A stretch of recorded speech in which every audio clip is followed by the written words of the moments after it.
tuning in. I want to welcome you to the Wilson Center. My name is Lauren Herzer. I'm with the Environmental Change and Security Program with the Global Resilience and Sustainability Program here at the Wilson Center. It's my pleasure to welcome you to this morning's event on the very current work of International Alert. We're very pleased to have Janani Vivekananda back with us, as well as David Mickle from the Simpson Center and Mary Melnick from USAID.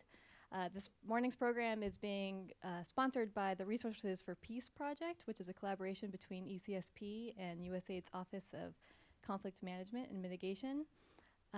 We're very pleased that Michael Kugelman, our colleague in the Asia program, will be moderating today's event. He is a prolific commentator on South Asia and a very frequent collaborator with ECSP.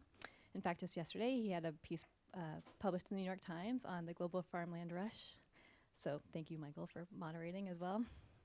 One comment for today, the event is being webcast live. So when it comes to the discussion session, if you could please wait for one of my colleagues with a mic to come to you before asking your question, that will help our listeners at home be able to hear the questions better. And I think we can go ahead and get started. Thank you. Thank you very much, Lauren. And again, good morning, everyone. Thank you for coming. And I really do need to offer kudos to Lauren and her colleagues for putting together today's discussion. I'm delighted to have the opportunity to chair it and for the Asia program to co-sponsor it. Just a very brief word about the Wilson Center, because I know many people could be watching on the webcast overseas, may not know too much about us. We're the official memorial to President Woodrow Wilson, the only U.S. president to hold a PhD. We serve as a gathering place for scholars and experts who inform the world of public policy debates. We seek to build a bridge between the worlds of academia and public policy in order to inform and develop solutions to policy problems and challenges. We all know about South Asia's climate vulnerability. The UN has estimated that by 2050, sea levels in low-lying Bangladesh will have risen by up to 3 feet, destroying a fifth of the country's landmass. In Pakistan, experts have estimated that a quarter of the country's land area and half of its population are vulnerable to climate change-related disasters. India, meanwhile, has a coastline of nearly 13,000 kilometers, and one study has calculated that a sea level rise of a mere 1 meter could cost the economy about 2 trillion rupees, which equates to, I believe, about $38 billion. Extending this picture more broadly, according to the Center for Global Development's Climate Vulnerability Index, India is ranked number 3 in the world in terms of how much of its population is at risk from extreme weather events come 2015. Bangladesh, incidentally, is number 8. So the bottom line here is that because of a variety of factors, large coastal populations, arid weather, agriculture-dependent economies, etc., South Asia is very deeply environmentally insecure. And so this is where today's discussion comes in, where it picks up. We all know about the vulnerability and risk, but less so about the deeper issues. What are the root causes of this vulnerability? How are affected communities coping? And how can state or global adaptation interventions address climate risk and vulnerability? So this morning we'll be hearing the results of 4 case studies in Nepal, Pakistan, India, and Bangladesh that were conducted by, as we've heard, International Alert, and that seek to shine some light on these questions. So our first speaker will be someone very deeply involved in this study. In fact, she's really the one behind it, Janani Vivekananda, who manages the Climate Change and Security Program at International Alert. You have her bio and all the others in front of you, so I won't read all over them. But to make a long story short, she's responsible for research and implementation support on climate change, environmental and natural resource-related dimensions of peace and security. After her presentation, we'll hear from 2 other relevant experts, one of them being Mary Melnick, who's the environment team leader for USAID's Asia and Middle East bureaus. She has over 20 years of experience working on community development, biodiversity conservation, and the environment throughout Latin America and Asia. And then we'll be hearing from David Michel, who is a senior associate and director of the Environmental Security Program here at the Stimson Center. His work explores emerging governance challenges and security risks posed by global environmental change. So we'll hear the 3 presentations in succession, and then we should have a fair amount of time for Q&A and general discussion. So I cede the floor to Janani. Thank you. Thanks, Michael. You just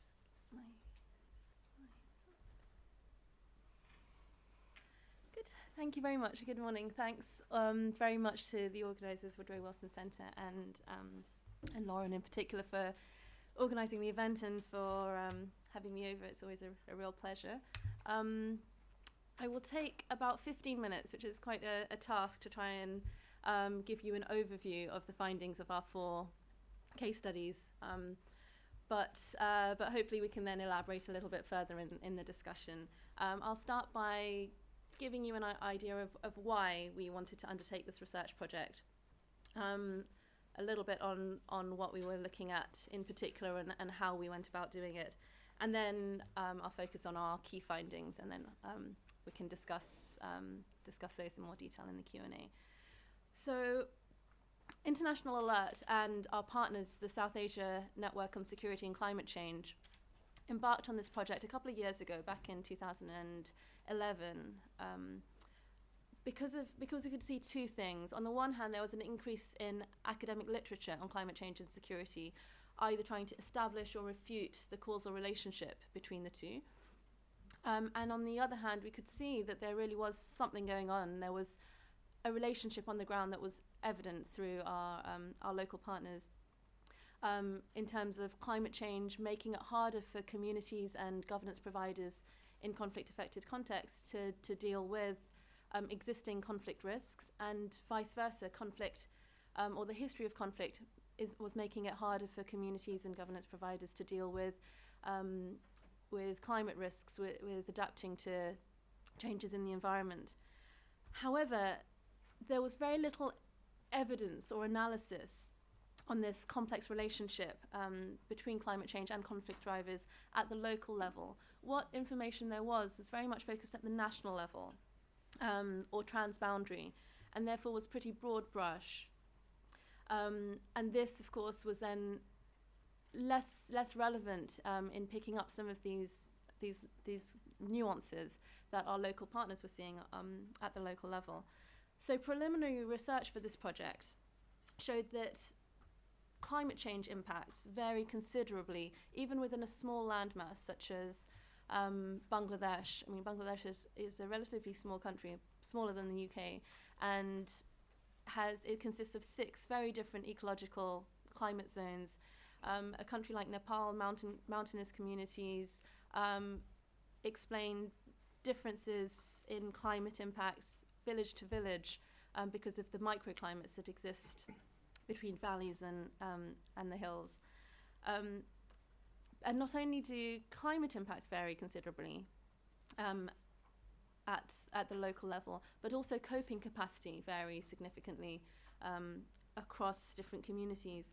And this is dependent on the socio-economic context of the sub-region. So a district could be, it could be the breadbasket of the country, it could be relatively affluent, or it could be very marginalized, remote and poor. It could be ethnically homogenous or very diverse. It could be largely made up of one particular religious or socio-economic group, or another. And all of these factors, all of these very specific factors will determine whether that community, that locale, is able to cope with environmental impacts or not. And these kind of issues aren't generalizable across the national, at the national level. So these national analyses miss a lot of this granularity, which is critical to ensure context sensitivity and impact of appropriate national policy.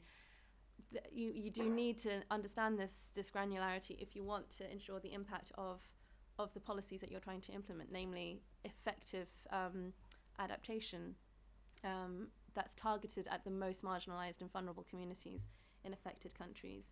So making sure policies are sensitive to the context is especially vital in fragile states, because getting it wrong will have a disproportionate impact on peace and security in these contexts. And there are 2 challenges. It's then not only getting the climate side right, but also understanding the social, cultural, historical backdrop against which these climate and environmental impacts are going to play out. And yet, whilst climate impacts clearly vary greatly between communities within a state, localized predictions, models, and even really any kind of data at the local level either doesn't exist or is very unreliable, can't be, or might exist in pockets but can't be used to give you a broader national perspective. And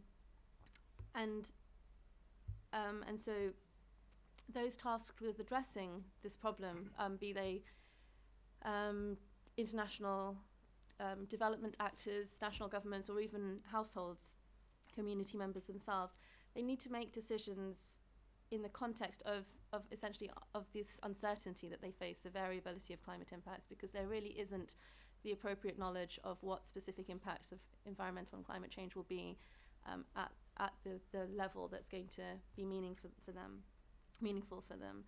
And these decisions that they're having to make need to firstly do no harm in fragile and conflict-affected countries, but also ideally actively increase resilience, not just to climate change, but also to conflict risks.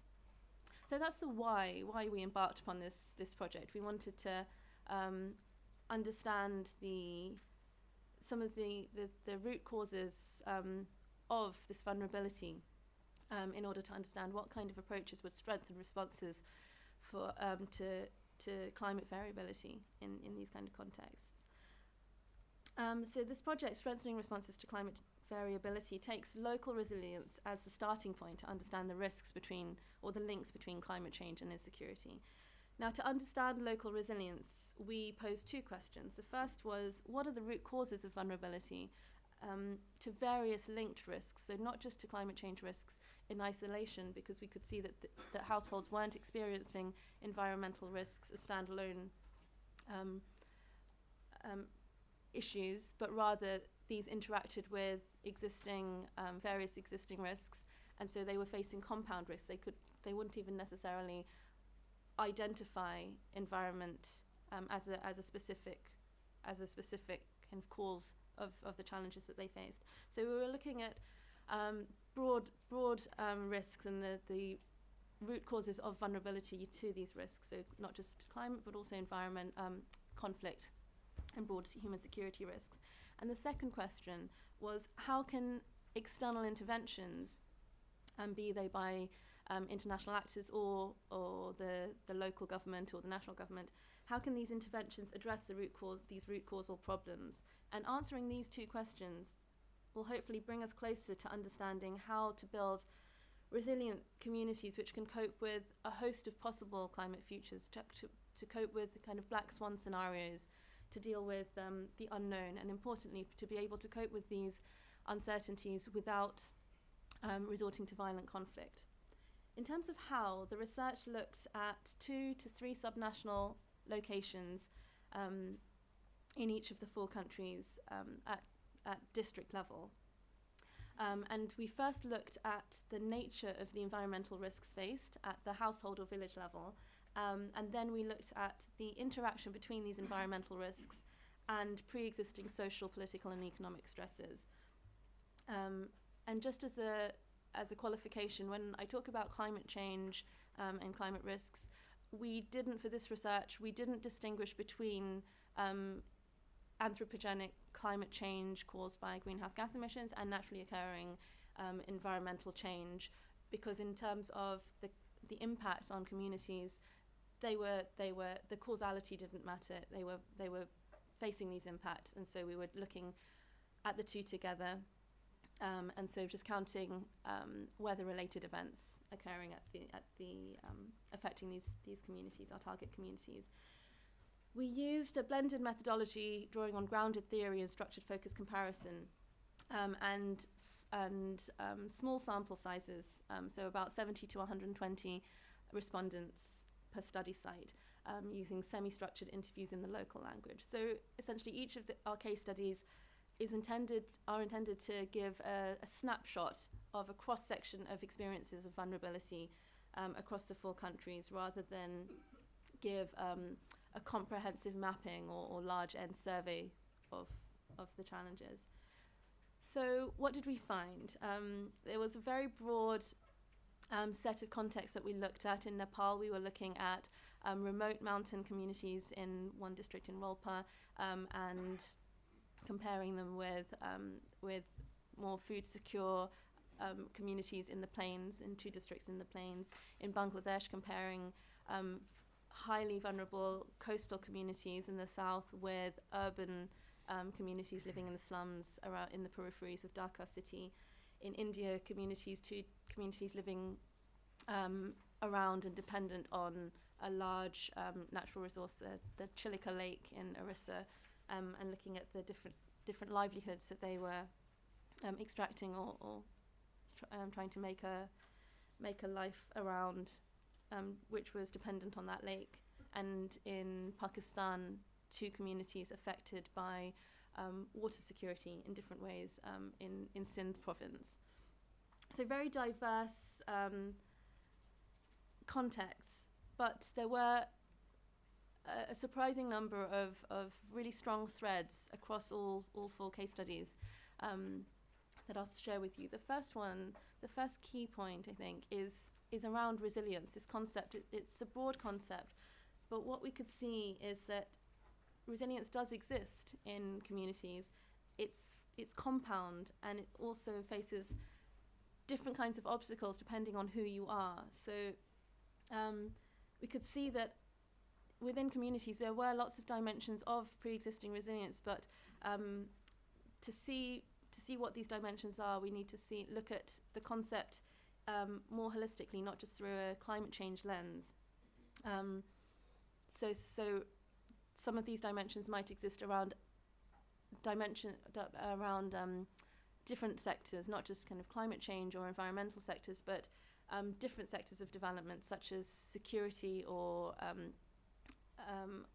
livelihood generation. So we could see, by looking outside of just climate vulnerability to a specific hazard, there are different components that people would draw upon.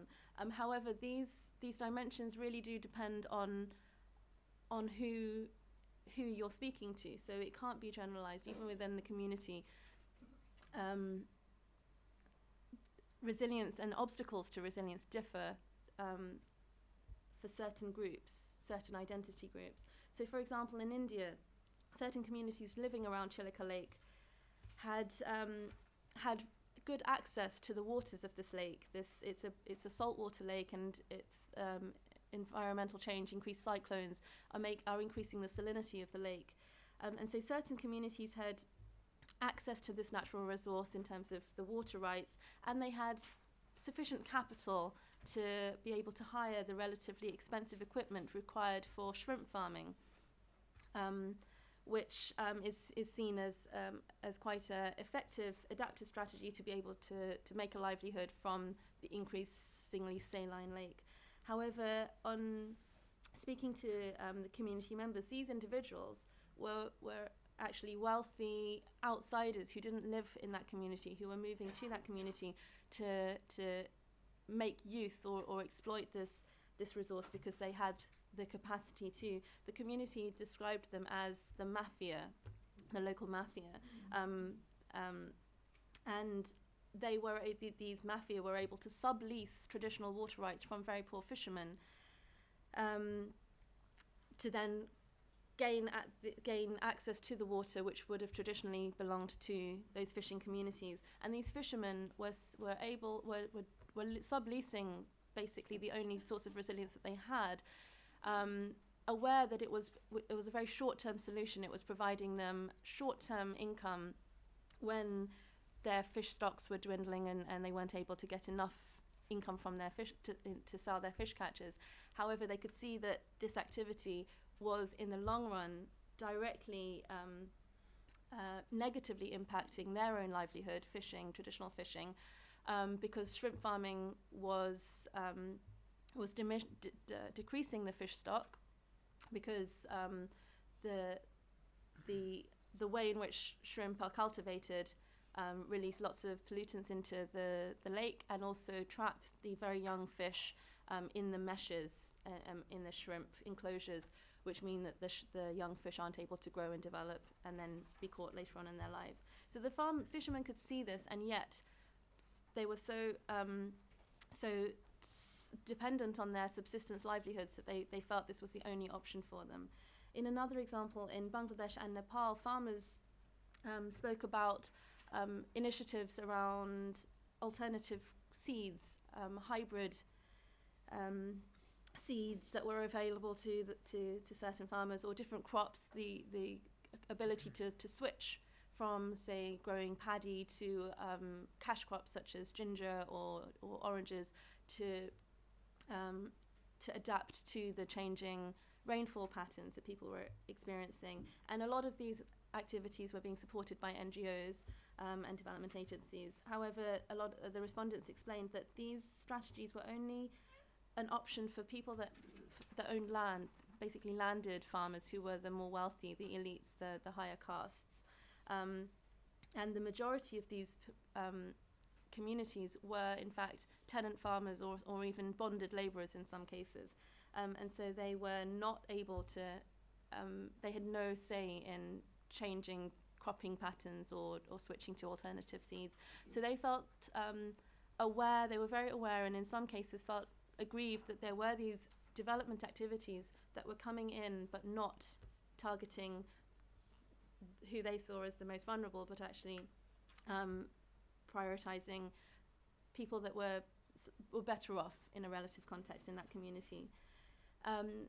And to give another example, in Pakistan, Nepal and Bangladesh, access to certain dimensions of resilience around social protection mechanisms, social protection schemes, such as cash transfers, were highly dependent on political affiliation. The recipients were selected by the local officials, and on the ground, these processes were highly politicized.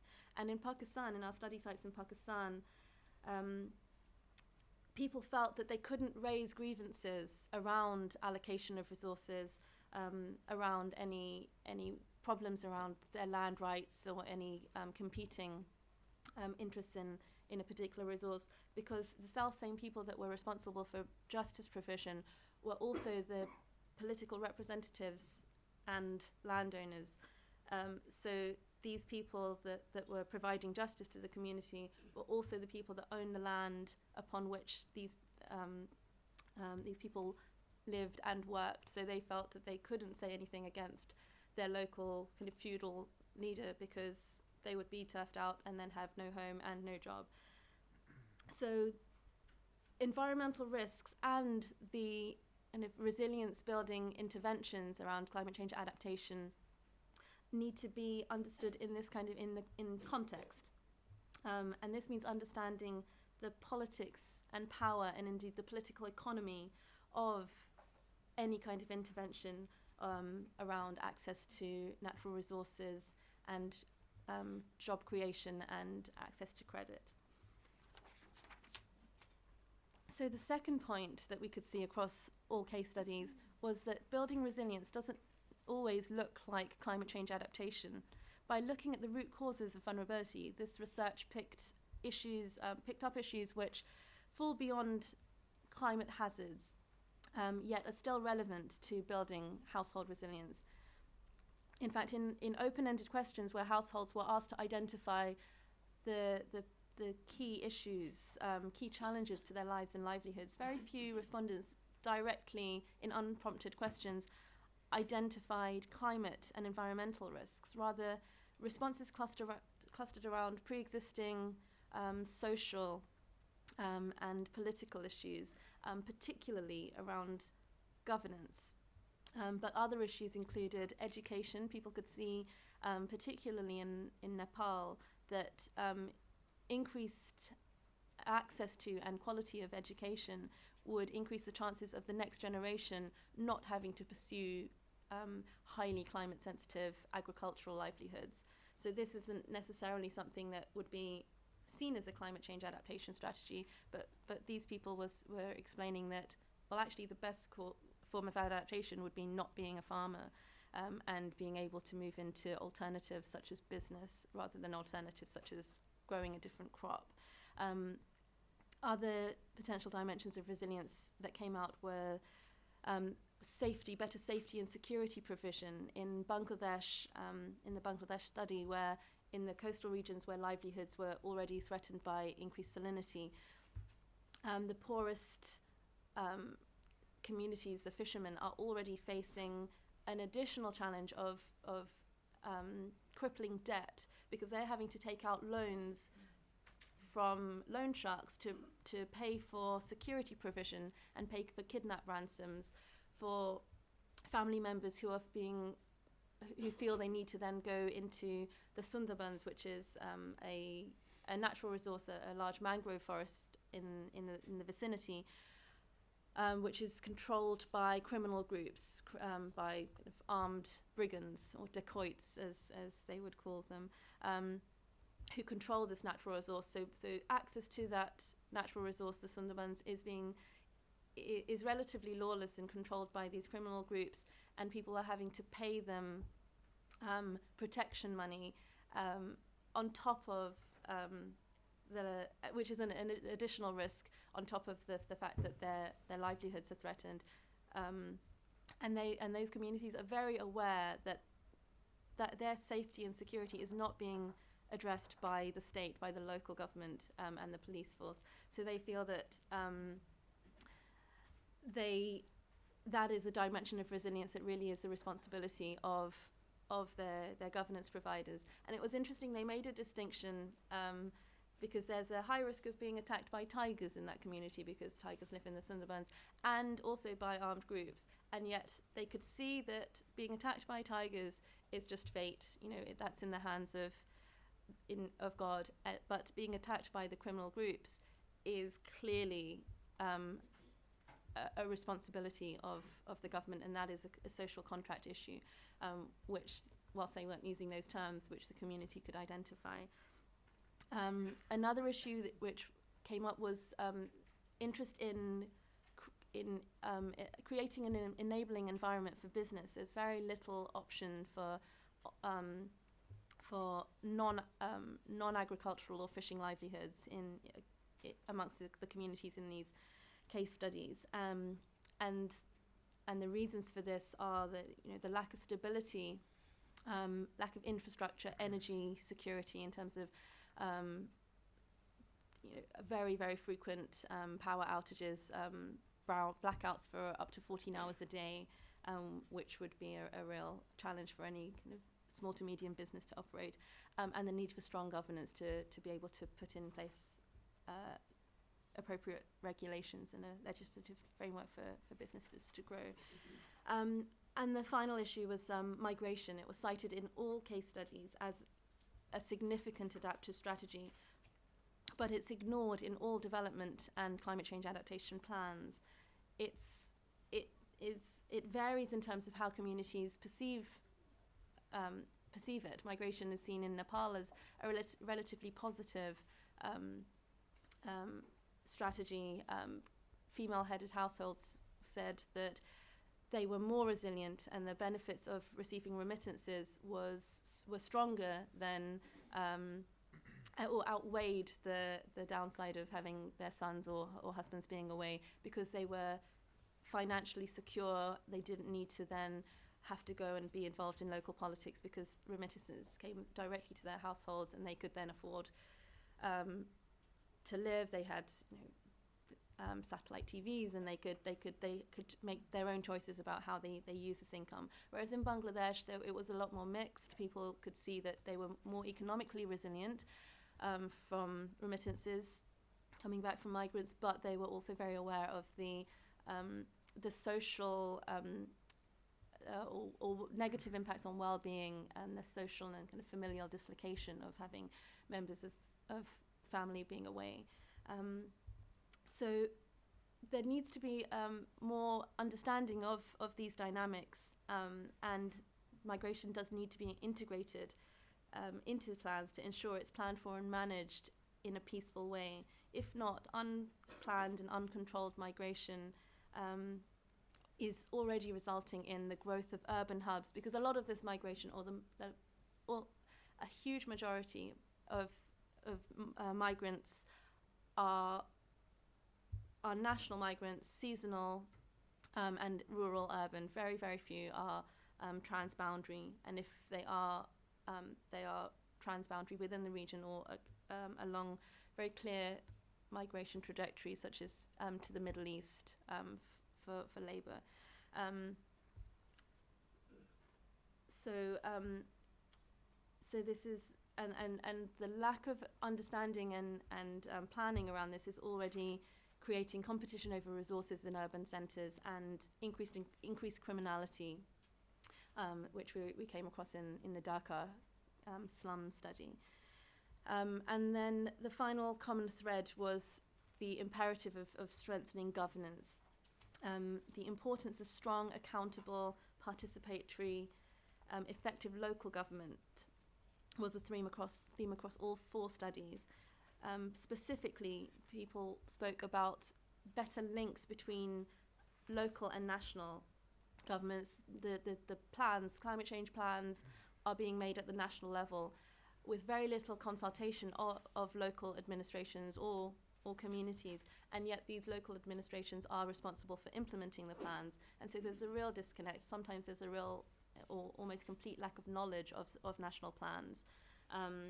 There are various initiatives being undertaken in Bangladesh. Just recently, they've translated the national plan from English into Bangladeshi. In Nepal, recognizing the fact, 5 years on, and in Nepal, the national adaptation plan, acknowledging the gaps in local awareness, has been supplemented with a local adaptation plan, a LAPA. However, there's also very few links between the LAPA and the NAPA, so they're then kind of playing out as parallel processes. And another issue which was being raised by development agencies and donor agencies we spoke to in each country was the need for stronger financial planning, budgeting and management capacity amongst local administrations, because in Pakistan and in Nepal, international agencies are mandated by law to work through national, local government bodies, and yet the challenges in terms of low capacity means that there are real obstacles then to being able to work through the existing national institutions, and then the issue of legitimacy and increasing trust between communities and governance providers was a very strong theme, particularly in the context of fragility and post-conflict settings where the social contract is very weak, and there needs to be trust between communities and governance providers who will be responsible for rolling these projects out. We were coming across projects where community members didn't want to engage in a initiative because they didn't trust the local administration who was pushing the initiative, because they thought, well, they were against us, they're part of the opposition, why are they doing this? They want to take our land. So that is a real issue in terms of ensuring that resilience building initiatives don't just address the climate side of things, but can also play a role in building peace, sustainable peace. So to conclude, the 4 case studies did provide very diverse snapshots to obstacles to resilience in very different contexts. However, despite the different geographic, ecological, socio-cultural contexts, the emerging commonalities were quite striking. The 3 key things that I'd like to end with are that it's climate variability rather than specific climate impacts, predicted climate impacts that people are struggling to cope with at the local level. And building resilience should help address the root causes of vulnerability, creating increased capacity to be able to adapt to a range of possible climate futures, not just cope with or help communities to cope or adapt to specific predicted climate impacts, because if they don't play out in a fragile context, that could be quite destabilizing and seen as a wasted opportunity. secondly, governance. More than specific environmental risks, respondents were emphasizing governance problems, corruption, lack of representation, low capacity of institutions, and confusion between different roles of different government administrations or different tiers of government as a fundamental obstacle to their resilience in all 4 countries. So effective governance is really critical because it's also a fundamental dimension of peace building. So it's a clear priority for engagement in terms of win-win scenarios. And the third and final point is migration, which I spoke about before, but it's such a strong issue that I want to end with this one. It's a major trend in each of the locales. There's a high risk of instability related to rural-urban migration where it's unplanned, and yet it's ignored in all climate change adaptation approaches. We spoke to a donor in Bangladesh, and all of their climate change programming was in the coastal areas, and they said, well, we don't work in Dhaka. That's not climate. It's not vulnerable to climate change. It might not be directly vulnerable to climate change, but of course the knock-on consequences are being played out in these urban centres. So there needs to be more attention, and not just in terms of numbers. How many people are moving? That's not very informative. We need to understand why people are moving, where they're moving to, and also what the changes are. People have always moved in this region. There's always been seasonal labour migration, but why are these patterns changing? So there needs to be a more nuanced understanding so that migration can be planned and managed in a peaceful way. So I'll end it there, and then hopefully we can pick up some of these issues in the discussion. Thank you very much.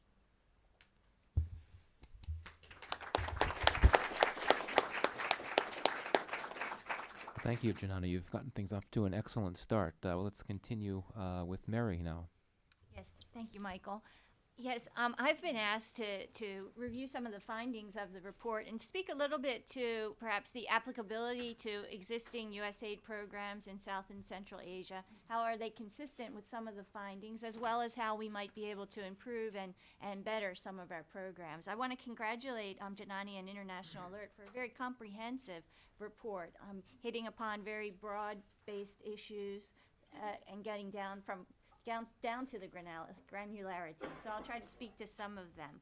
I wanted to focus a little bit on the subject of the root causes of vulnerability, and one of the very specific aspects that concerns USAID programming in South and Central Asia, which is the water security aspect of it. And we see that as fundamental to some of the existing tensions, as well as what could potentially be emerging tensions. So within the context of Janani's report, we are looking at that specific vulnerability, which is climate related and which is an ongoing issue as well. The ongoing issue, of course, is the increases in population and water use and the increase of industry in the area that requires the water, whether it be for factories or whether it's the increase in plans for hydroelectric development to have electricity in the area. And then there are also the climate-related water security risks that we have an emphasis on, which are, the changing monsoonal patterns and how do, as Janani's pointing out, local communities become resilient, and what are some of the external interventions that can help these communities become more resilient to these changes. We see the changing monsoonal patterns as well as glacier retreat. And so those are some of the larger big picture areas that we're concerned about relating to vulnerability and the need to build and increase resilience. I'll just give you sort of a broad brush approach and then speak to a few examples in Pakistan and Nepal, and additionally, not only do we have programs in individual countries, we look at the transboundary nature of water. So I would say many of Janani's recommendations are extremely relevant to what we've been doing. Particularly, I'd like to emphasize what she notes about compound risks. It's not just one risk, it's not just a lack of water for farms, it's compounded by how communities understand to improve efficiencies, how governments are actually providing those services to the communities, and also, I mean, quite finally, is what is the local dynamic between a particular farmer, their leadership, the landowner, etc. So it's very, very complicated. So in order to address that, we try to look for an integrated approach that recognizes this dynamic. And we also recognize not only is it complex, but also we have scarce resources. So how do we derive multiple benefits from our interventions in the field? And then I wanted to point out two emerging areas within this context of addressing vulnerabilities and resilience to climate change is the need for scientific research. Some of it's very basic and some of it's applied, and I'll speak to that a little bit for some of our examples. And then I'll just repeat, as I said before, another emphasis that we're engaging in the Asia Bureau is the real recognition of the transboundary nature of these areas. So within that very large context of International Alerts report, I'll continue with examples in the box of water security, as we see that as the greatest vulnerability. Pakistan really is the frontline country for facing some of the climate change threats, and you know, the center of some violence and instability. 90% of Pakistan's food production and fiber for 180 million people comes from irrigated agriculture. So it's heavily dependent upon water for its survival. Not only that, of all the mountainous countries in South and Central Asia, Pakistan is the most dependent on glacier waters and snowpacks. And so it's a big concern what will be happening in the future there. So what is USAID doing? Our primary focus is on water storage and water productivity. We are working to construct dams that check and store some of the flood water and that is able to be released during times of low rainfall. We're working on improving the construction of canal networks and systems and development of on-farm water management for efficient water use through Water Users Association. So again, the local governance angle, this is Pakistan. I'll also just sidely mention that we have investments, say, in water user groups in countries such as Tajikistan as well, and other countries. And to speak to some of Janani's points in the findings, the need for diversification of livelihoods and economic alternatives. We are trying to introduce high-value agriculture as well. So some of the results of these programs is that 200,000 acres of rain-fed agriculture are being converted to irrigated agriculture using some of the most efficient systems that we can bring to the country. And also everyone is aware of the massive floods in Pakistan in 2010, and we've worked to restore the irrigation of the 400,000 acres that had been damaged from the floods that were already irrigated.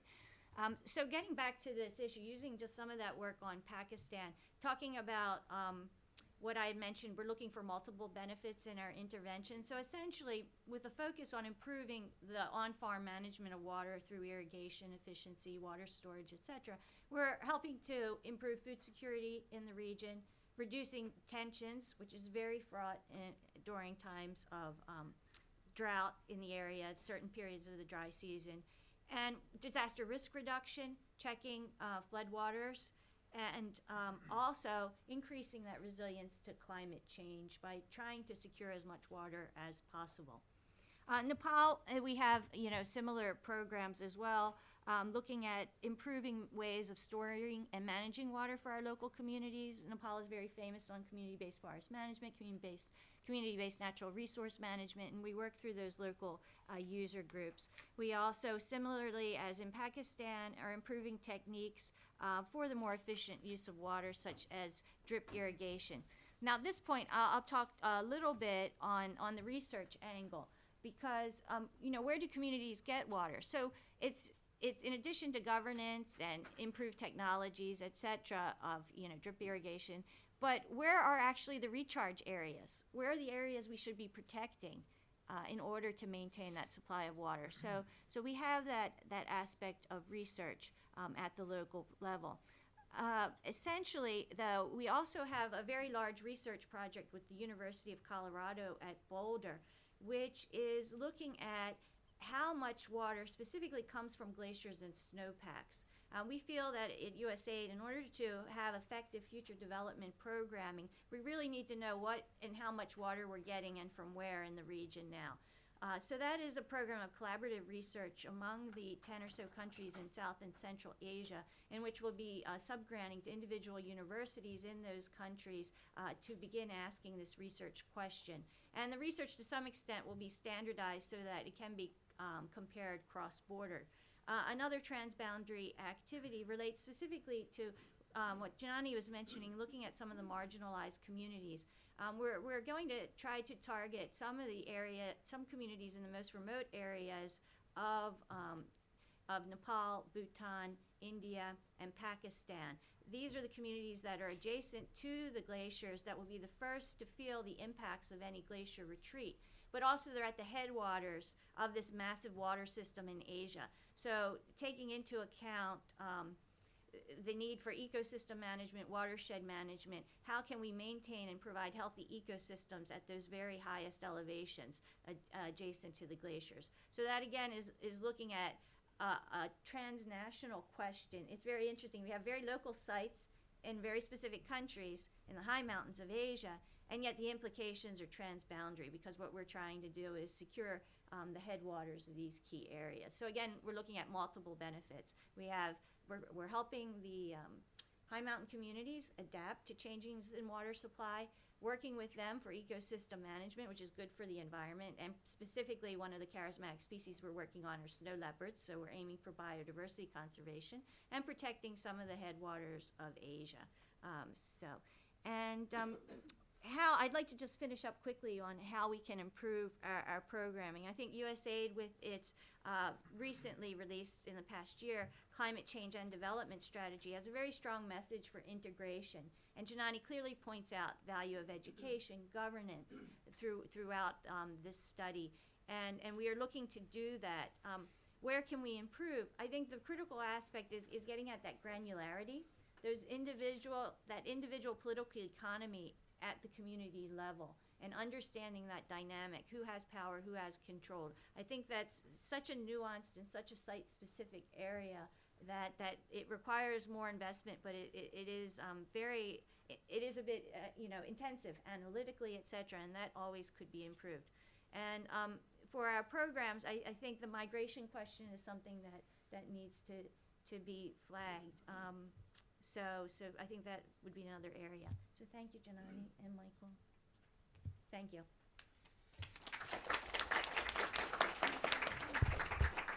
And thank you. Now, David.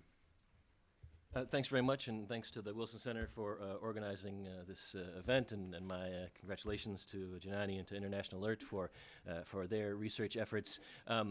I spent a lot of my graduate years studying in France, and the French have an expression, les épines entre deux roses. That's the thorns between the roses, and that's kind of how I feel on this panel, is the thorn between the roses of the previous presentations, because I'm one of those people that Janani referred to in the beginning that operates at the 30,000 foot level of when I think of transboundary tensions, I tend to think of international borders and international tensions, and the fraught relationship between India and Pakistan, for instance. But I'm also one of those people who's very concerned about current analytical efforts to describe, to analyze, to explore the relationship between environmental pressures and political conflict or political instability, because so much of that study does take place at the 30,000 foot level, what researchers call large N studies, where they're using global data sets for weather measures and global data sets for conflict. And there are serious issues about the quality of the data, the scale of the data, and teasing out what most people who study the questions more closely would characterize as the complex and the indirect relationships between the stressors and the pressures and ultimate potential conflicts, which are very hard to pick out in these high-level, large number of case studies, which tend to try and identify much more direct influences between water availability and conflict, or climate change and conflict. So I think it's extremely helpful to have this this type of study that has a much finer resolution, granularity, and brings out so many of the complexities that need to be addressed when we try to meet these challenges, ameliorate the pressures through governance. And to get at this, I'd like to work my way back through the three issues that Janani highlighted at the end: climate variability, governance, and migration. But start at the migration end, just to highlight what I mean by the degree of complexity that those governance mechanisms will need to address, and then how can those governance mechanisms cope with the uncertainty and the variability of the emerging pressures on our institutions and governance systems. So just to take the example of migration. Janani mentioned at the end that in Nepal, for instance, migration is a positive coping strategy, that households regarded the remittances that they receive from migration as more beneficial, as a greater overall net benefit to the household than the costs of social fragmentation, having family members being far away from the household. So for the locus of the out-migration, the migration strategy is a positive coping strategy. But when those migrants go to the cities, go to Kathmandu, for instance, that puts negative pressures on the city infrastructure. If any of you have ever been to Kathmandu, you probably all came back with sore throats. The pollution is awful. The water quality is terrible. There are huge pressures on the infrastructure. So what's a positive coping strategy for one community can place negative pressures, is maladaptive potentially for another community. The adaptability of the migration strategy can vary over time. We are privileged up here to have seen the detailed case studies, so it's a little bit unfair that we can refer to issues that International Alert raises in more detail that you haven't seen yet. But in the case of Pakistan, for instance, they mentioned that the people of the Tar region, it's a desert arid area, historically would migrate into one of the study areas that International Alert addressed during the lean months, during the summer months. They migrate to this area to graze their livestock. And in the past, that was permissible, not a problem. But as pressures grew on that environment, greater water scarcity, degradation of the vegetation, less land available for grazing, what was an accepted, societally accepted, and positive coping strategy became maladaptive for the receiving community in Badin, I think it is. And so now the landowners, the population of Badin no longer resists that migration. So you have an evolution of the strategy over time. Likewise, if you think of migration in the Indian case that they addressed, the locals view the out-migration as, in some cases, contributing to a kind of a brain drain from the local community, which has the knock-on effect that the local governance mechanisms, the people in those governance mechanisms are, how to put it, no longer as qualified, no longer perhaps is able to comprehend or address the governance challenges, because the smartest folks, the most qualified folks, were those who migrated. So for the migrant, migrating to the greater opportunity was a positive adaptive strategy. For the community left behind, maladaptive. And these are the types of frames I think that we need to employ when we, at my level of water wars or climate wars or political tensions at the international level, need to think about when we're asking, is migration contributing or not to international conflict or transboundary conflict? And if so, to what degree? If so, how? What are the levels of indirectness or convolutedness, you might say, to the causality? And what are the governance mechanisms that can, as Janani said, manage that stressor, just to take one example of migration, manage that stressor peacefully? So let me move up the chain to the governance mechanisms. Ideally, and the terms of art now for managing many of these natural resources are integrated water resources management, integrated coastal zone management. And that's lovely. Who would be for fragmented and ad hoc water resources management? So we can all agree integrated resources management is the way to go, and we need to find the governance structures that allow us to integrate the various sectors, the various communities. But the fact of the matter is that integration is probably working better as an incantation than it is in implementation, because if you want to move on from the verbiage of integrated water resources management or integrated coastal zone management, you have to ask, well, what's being integrated? How many sectors are we talking about? Who are the stakeholders? And there again, the case studies developed by International Alert are remarkable for how they highlight the complexities of these issues. Again, to delve into one of the cases that is addressed in more detail in the report, but that was not able to be developed here. The lake, the brackish lake in the Indian case, serves saltwater farmers, serves fishing communities, but it's also fed and related to watersheds upstream. So authorities in India diverted water from the Mahandi River upstream from this watershed for industrial purposes. But that had the consequence that it withdrew water away from the farming communities in the case study area. So you have a conflict of interest. To govern is to choose. You've got two sets of stakeholders. Or do you? Are the employees of the industrial firms upstream stakeholders in the fishing activities of the communities around this lake? To what extent? All year round, all the time? In energy and infrastructure decisions, or only as it applies to diverting water from this river upstream? What's the forum for bringing those stakeholders together? There's a CDA, Chilika Development Authority, for this lake, which the World Bank sees fit to designate as the overarching body for implementing, evaluating, monitoring their integrated development plan, which may make some institutional sense. If you want to integrate these different stakeholders, these different sectors, then one table, bring people together around. But the residents of the local community don't trust the CDA. They don't see it as representing their interests.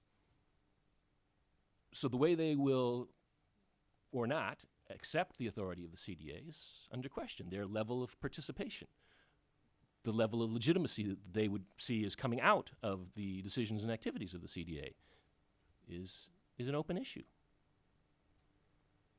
Is it actually the proper institutional strategy to try and bring the stakeholders in an integrated management plan together?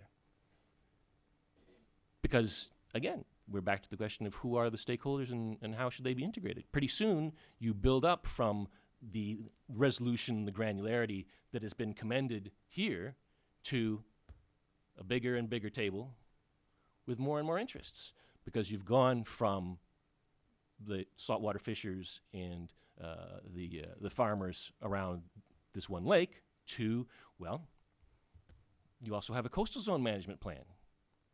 So your geographical ambit spreads out along the coastline, because what you do to this lake, building channels to increase the biodiversity, as was done, again, as a decision of the CDA, has implications for other people along the coastline. That river where water is diverted upstream, they're stakeholders too. So in the field of integrated water resources management, for instance, or integrated river basin management, the level of integration that is often picked out is the basin level. Well, the basin level, if you're talking about the Indus, which is the river that feeds the Pakistani case, that's huge. That's 4 countries: Pakistan, India, Afghanistan, China. These are the headwaters of the Indus. 6 million square kilometers, I think, 300 million people, multiple usages. You've got that 90% of the irrigated agriculture in Pakistan that Mary referred to. And you've got, again, conflicting interests. To govern is to choose. Mary mentioned that AID is supporting construction of dams, water storage in Pakistan as a measure to address climate variability. If you think the climate is going to change, if you think precipitation patterns are going to shift, one of the things you might do to buffer that variability is build more storage. And Pakistan needs more water storage.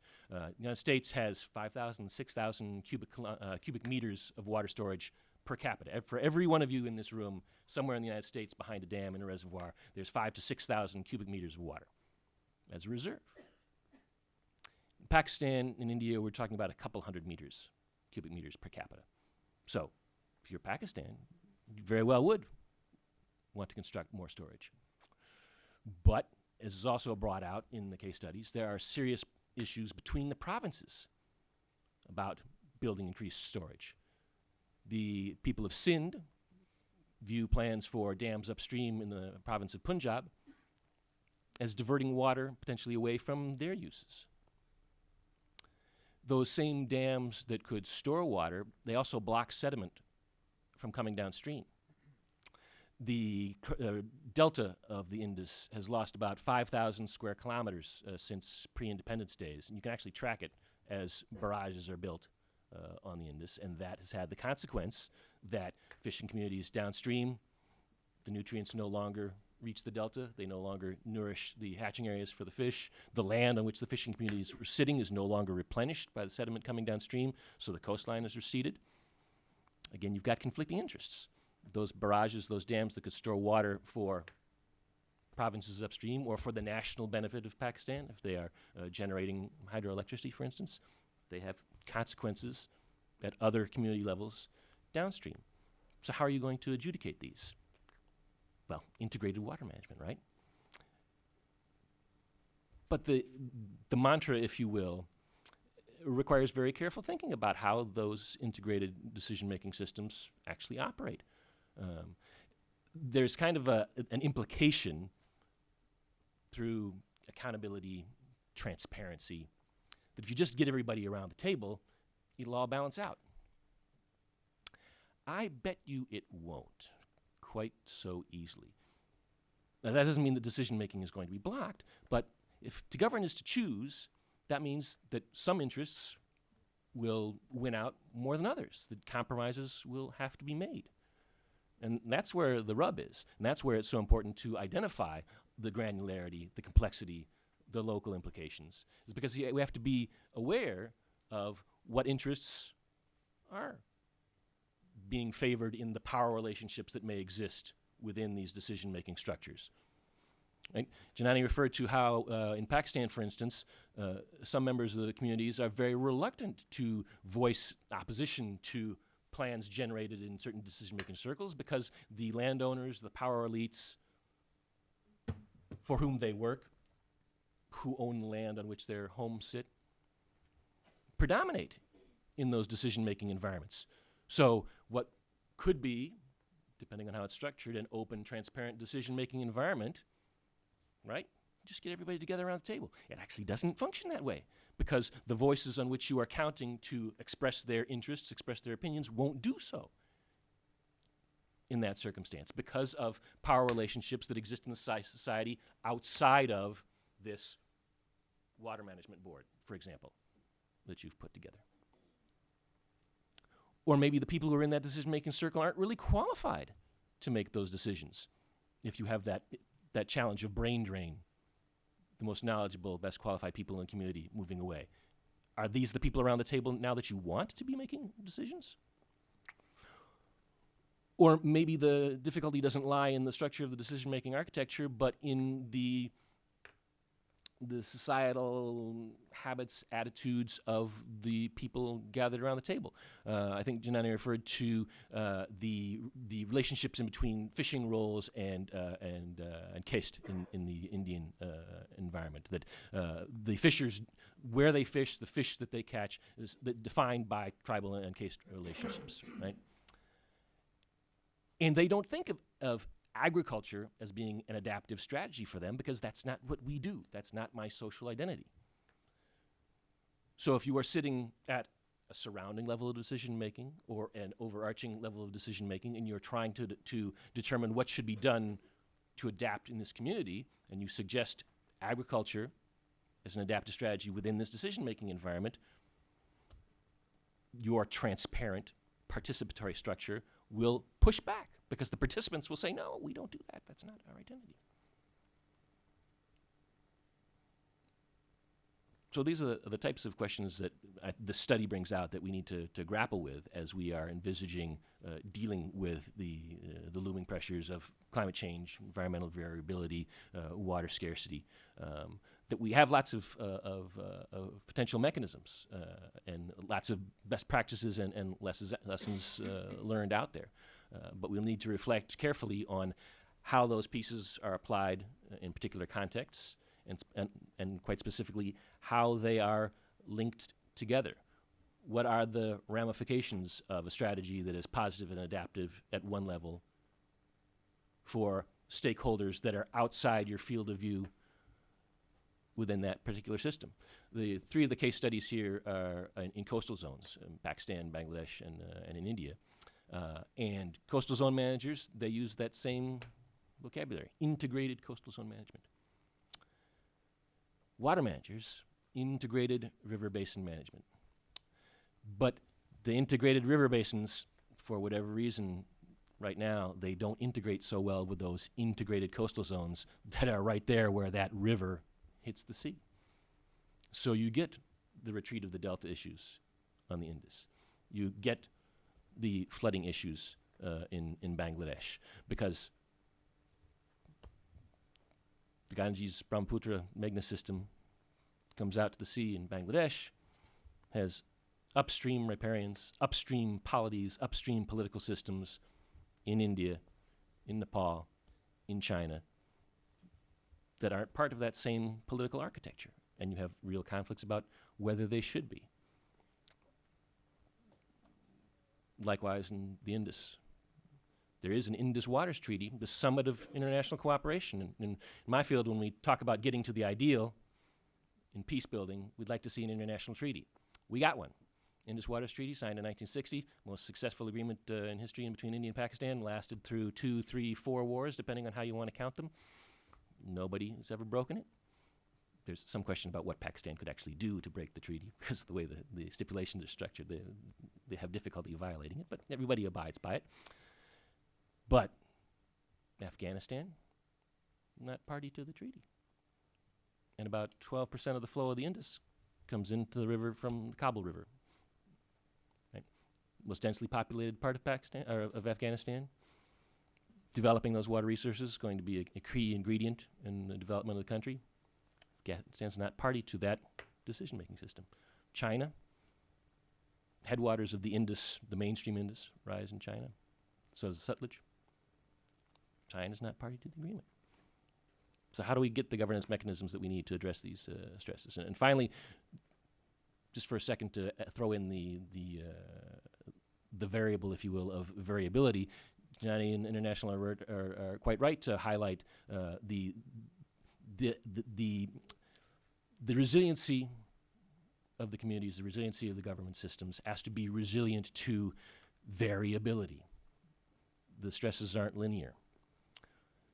But we're very uncertain about what the stresses will be, particularly in the case of climate change, and how those will evolve over the coming 10, 20, 30, 40, 50 years, partially for reasons of lack of information that Mary mentioned. USAID is very involved in developing greater informational resources in the Himalayan Hindu Kush region, the Tibetan Plateau, the source of those 10 major rivers in Asia. There are more weather monitoring stations in Switzerland, which is 1% of the size of the greater Tibetan Plateau, than there are at all of the Hindu Kush. Right? We just don't really have a very good picture of what's going on there. But so how are we gonna adapt? How are we gonna build resiliency if we don't even know what we're building resiliency to, right? So we want to make our systems not only resilient, but robust to change, adaptive. Great. that will be helpful. But then you've got to go back into your governance systems that you have integrated for integrated water resources management, for instance, and tell those people that you've gathered together in your transparent system around the table, guys, new information, the pressures are changing. We have to switch our governance strategy. So we need to agree all over again on what our governance strategy is. Good luck. I think it can be done. I'm only pointing out that that is what will need to be done. Because if the systems are going to be adaptive and resilient, what that means is they have to be able to change. And they have to be able to change in a consensual, peaceful manner. And that will not be a piece of cake, but that is the challenge that lies before us. And in regions where these case studies have taken place, it will be particularly challenging because it's resource intensive to be adaptive. It's information intensive to be adaptive. And these localities, these nations already have tremendous difficulty developing the first policy, as we've heard about, for instance, the national climate action plans and linking them to local plans. The first round of policymaking is really hard. So the evaluation round and the revision round and the re-implementation round will be that much more difficult. But that's where we need to go. Thank you.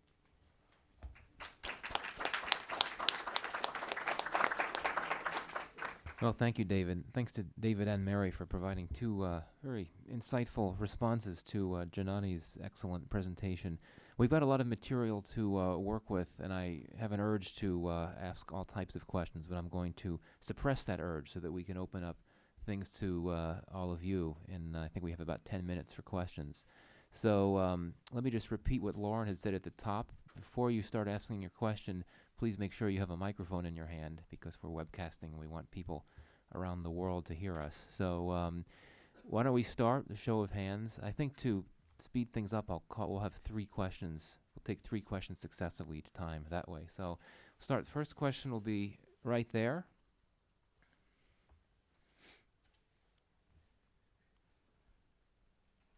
Oh, and if you could just give your name and affiliation as well. Hi, I'm Jen Rivers from the Institute for Sustainable Infrastructure. David just mentioned one of my favorite words, infrastructure. So I have a question for the panel, but I'll start with Mary. How does USAID include climate change and sustainability considerations in the public works projects that you fund in these areas? Do you have guidelines, a rating system? And maybe Janani and David also can point out if you have any guides that help with the good governance and particularly the design of infrastructure projects to take into account climate change. If you could pass the mic right up this way toward the woman in the green. Yes, thanks. Thank you, Lisa Friedman from Climate Wire. Thank you for doing this. I think the word adaptation gets thrown around a lot, and to be able to get beneath the surface and talk about some of the difficulties in actually doing adaptation is really helpful. But I'm wondering if some of you can talk about the specifics of how this might translate into policy. There's supposed to be this big new climate fund, the Green Climate Fund, something on the order of 100 billion, maybe. And so, you know, given the work that you've all been doing in these countries and understanding how difficult it is to do adaptation, what policies or what guidelines would you give to this group as they're forming and trying to figure out how they would deliver this money? And to any of your knowledge, is anyone from the development of this Green Fund looking for information like this, like you're doing? Thanks. Let's actually go with those 2 questions. They're pretty substantive. Okay, for the first on the climate proofing of infrastructure, I think we're moving forward on various aspects of analyses, looking at that question specifically, and it is something that needs to be brought to the fore, but we don't have specific handbooks just yet. Through the development of any infrastructure projects at USAID, an environmental impact assessment is required. And in the past few years, the discussion of how to integrate climate change concerns and information regarding, for example, you know, the impacts of higher temperatures on the actual the steel and iron of buildings and what that does to concrete, et cetera, is being reviewed and analyzed. Okay. International Alert has worked in the past with the engineering sector to promote an understanding of conflict-sensitive practices. So where engineering and infrastructure is being developed in fragile contexts, and we're currently this is a watch this space. We're currently looking at working with a partner, Engineers Without Borders, to develop this kind of thinking further, so that it's not just developing an understanding of conflict sensitivity, but also climate sensitivity. So moving beyond environmental impact assessments to what Mary mentioned, the kind of the long view of 10, 20 kind of long-term climate impacts to ensure, or at least to start looking into what would constitute both climate and conflict sensitive approaches to infrastructure, particularly because a lot of climate change adaptation funding is being spent on large-scale infrastructure projects. It's imperative that this is conflict sensitive, so that it's not inadvertently doing harm to conflict contexts. I just would add to that there's something of a shift, or a hoped-for shift in some sectors away from those large infrastructure projects in the face of climate change, and thinking of climate change adaptation for a couple of reasons, one of which is complexity of thinking about the parameters that infrastructure will have to face. Hydrologists talk about stationarity. You figure out what's your highest flood surge in a 100-year period, and then you build to double that. But with climate change, is that history still the right parameter? It's not a technological issue. You can make the dam 5 times stronger or 10 times stronger or whatever if you want to, but then it becomes a cost issue. You'd want to recuperate your costs, right? So if you build the dam to those parameters and you're running it for hydropower, for instance, and then you can't turn the turbines as often as you thought, or if there are political difficulties with turning the turbines as often as you thought because there are reluctance downstream to change the river flow, that changes the cost calculation. So then you have the investors, the developers, thinking more closely about the infrastructure. But from my line of view and my line of work of thinking about particularly international tensions, the other qualifier that's cropping up increasingly in this part of the world on the conflict front is not so much the conflict potential around the climate-induced pressures that will impact that infrastructure, but just building the infrastructure regardless of climate. India, for instance, is very, very densely populated. You build a dam, you flood something. What you flood, people live there. India is terrible at compensating those people. So there are already, people talk about India being the land of 1 million revolts, resistance to damming projects that have nothing to do with climate change pressures or climate proofing the infrastructure. It's other political issues surrounding compensation for the flooded land, or concerns about the decision-making process for, you got states selling dam sites for revenue reasons that don't have any other economic justification. So there are other factors that are pushing back on infrastructure development outside of climate adaptation. All right, we'll take actually 3 questions right up here. First, gentleman right up here. And we'll just stay with these 3 right here.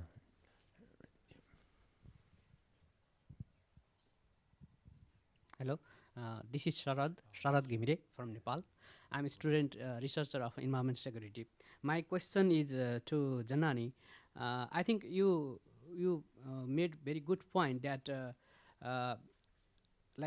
while talking about vulnerability at the local level, we can't just emphasize climate change only, climate change variability, right? We have to link with other existing socioeconomic issues and conflict vulnerabilities too. And that is very good point when we talk about responding vulnerability and building resilience at the local level. But I think though you talked about migration and remittances, I think you didn't highlight much about changing livelihoods, particularly in the region where you studied, Dang and Rolpa. I think the livelihood has been changing over there from farm-based to non-farm-based, right? People are migrating in the urban areas, in the Kathmandu or outside the country, and huge flows of remittance inside the region. And it is creating kind of condition like, and similarly, the post-conflict situation is also very important to highlight, because people the insurgency occurred by capitalizing people's grievances, marginalization, right? And now the political parties that led the insurgency is in power, and it is time to address those grievances, and that's why people are striving for development, right? Infrastructure, and there are huge rounds of building infrastructure in the region, and they have very huge environmental implications, right?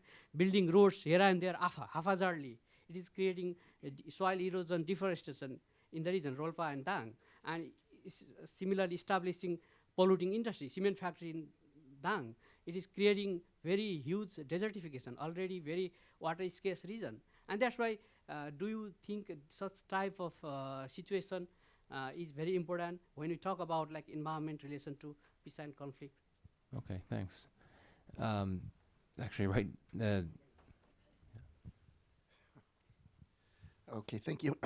My name is John Waugh. I'm with Integra LLC, and I've got to say that my expectations are always very high from Woodrow Wilson Center events, but this one has really exceeded my expectations. Good job. Brief question for Mary. You touched on very briefly use of high value crops as a part of an adaptation strategy in South Asia, and I wondered if you could elaborate a little bit on what you meant. Okay, if you could hand it to the gentleman right here.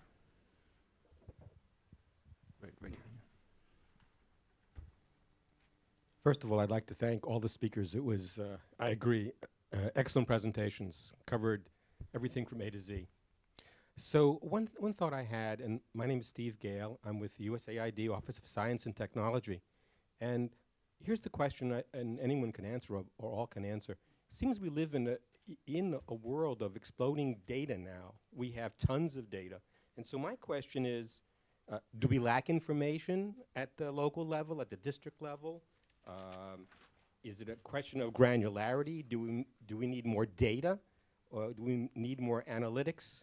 So how do we use the existing data to better inform a number of the points each of you is making? Thank you.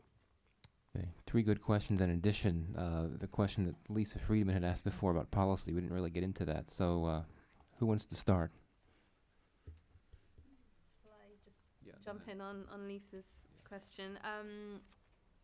About translating these findings into influencing the climate funding architecture. I think it's a really important point, and it's something that we, the programme on climate and security at International Alert has been really trying to engage in and influence.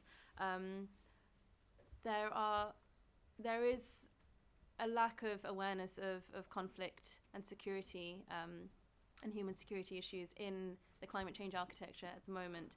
And there is a structural obstacle to this in that, based on the global climate negotiations, the developing world has really pushed for climate change aid to be separate to development aid, which then means that for donors putting money into things like the Green Fund, they need their climate spends to look different and feel different to their existing development spends.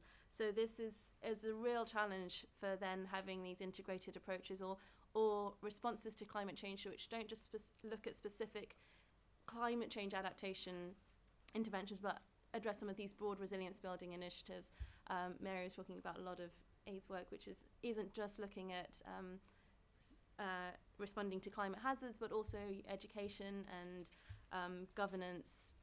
And yet the way the architecture is being designed is precluding those kind of responses, because that would look like development. So that's a real challenge. So in that sense, the funds are multi-donor trust funds, and made up of then the bilateral donors that are putting money into this. So there, I guess the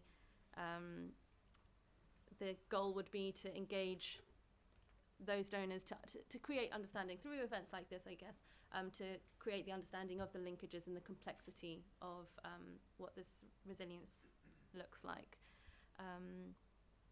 So if anybody else wanted to comment on the funding side. Well, maybe there was another remark on the Green Fund. I was going to say something about the data issues, but Yeah, I'll just add one piece on the Green Fund. I personally don't work on this, but I think it speaks to, the simple answer, of course, this has applications and should be applied. But I think it speaks to some of the issues that were brought up, how does one even integrate, what does one do?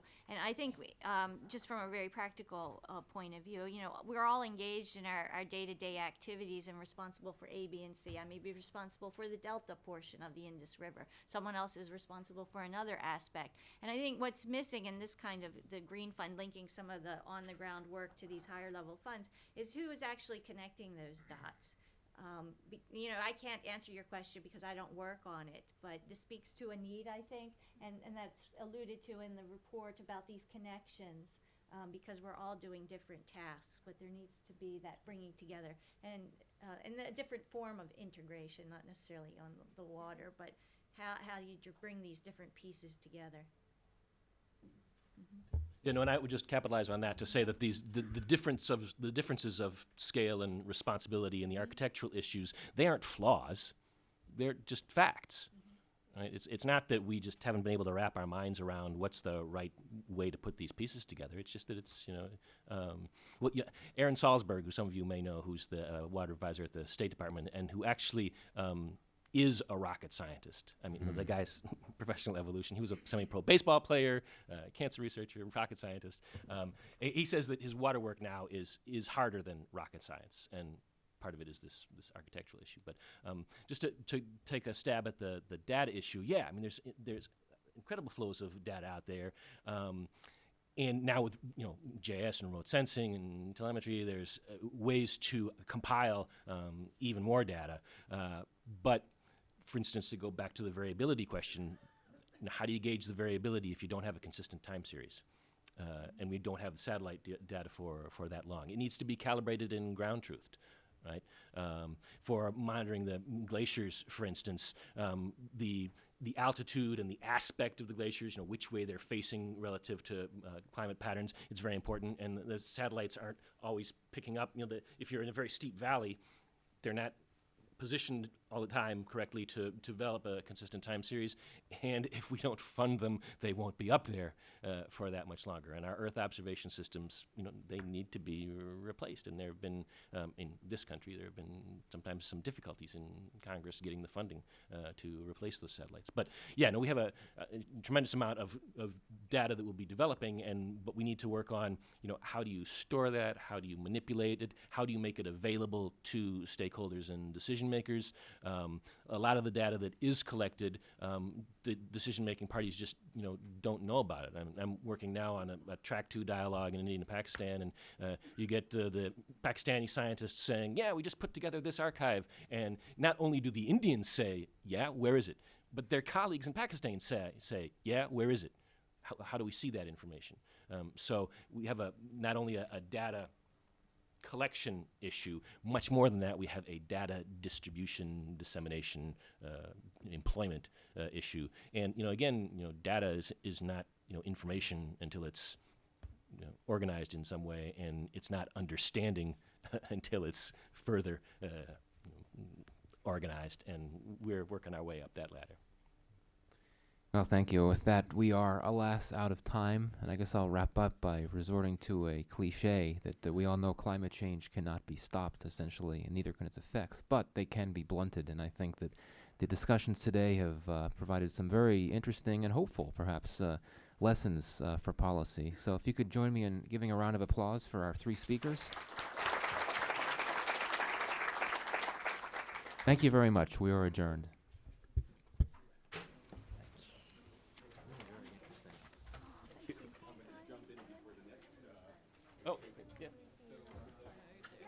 Didn't you?